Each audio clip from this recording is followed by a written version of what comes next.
glad to discuss that with you. No, I think I see where you're going with it, because it's like I need you to perform a practical. You know what I'm saying? So make it work.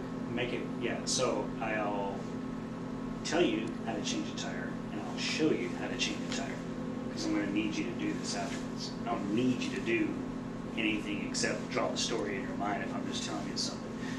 That gentleman with the cell phone stuff, he didn't have to have an afterthought or whatever, like, oh, well, now that he told me that, I can, oh wait, I don't have to do anything. So, okay. So choose what fits with your, with who you are, with your message, and with your audience. That's always the case. Also, don't underestimate the power of dreaming for your audience. For persuasive speech, it's very powerful.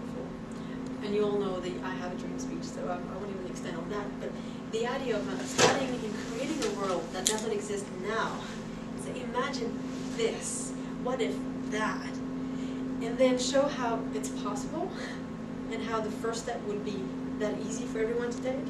That makes a lot of sense.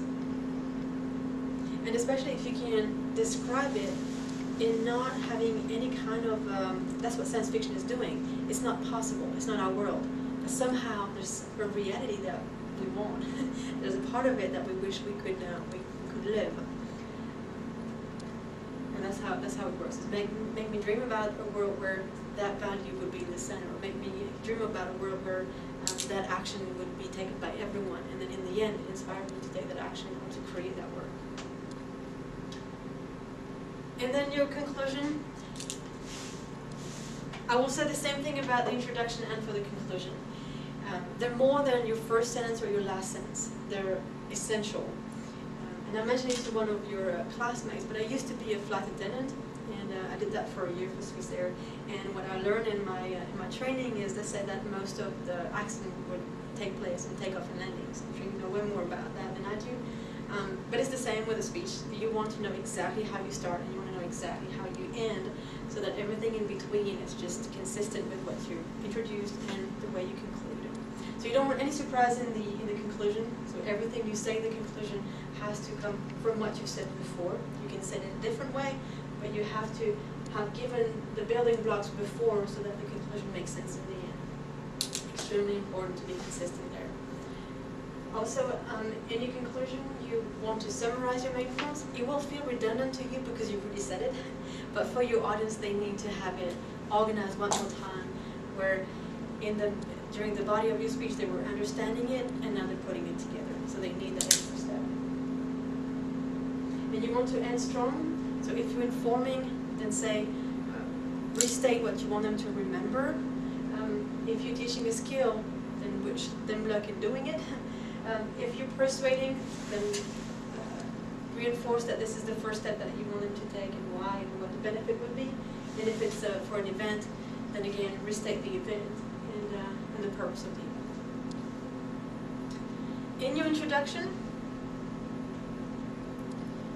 you want to have an attention getter in the beginning.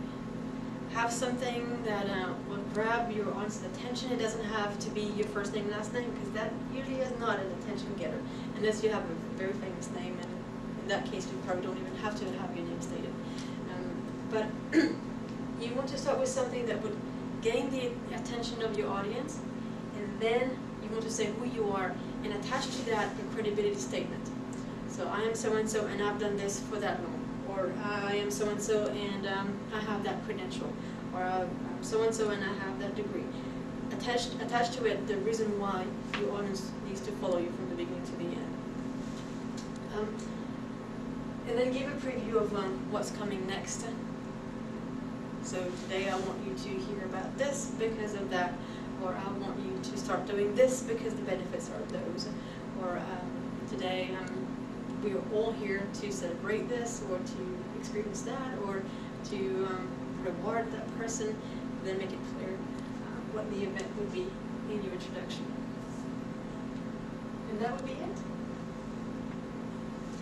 So again, 3 big speeches after your introduction speech. Okay. 3 minutes for an informative speech, an outline and an interview. 6 minutes for a persuasive speech, then 3 minutes for your ceremonial speech. just out of curiosity, so that's 3 minutes minimum or 3 minutes max? Glad you asked. There's a rubric for that. And you want to follow those because that's exactly how I'm grading. So I'm grading with that rubric and I give you the point exactly following that. You have plus or minus 10 seconds for your speech. Okay. So when it says 3 minutes, as long as you're within those 10 seconds, so 250 and 310, then you get 4 points. And for each 10 more seconds, you lose a point. Okay. So make sure that it's adapted to your audience, it's Right. fitting with the time, that it has the purpose that it's supposed to have, that you clearly state your main ideas, and that they're well introduced, that they're well developed, and that they're well translated. Make sure you use outside sources and that you quote them well, that you organize your speech well, and then comes the delivery. So it's actually a small part. 80% of your speech is in your preparation. Delivery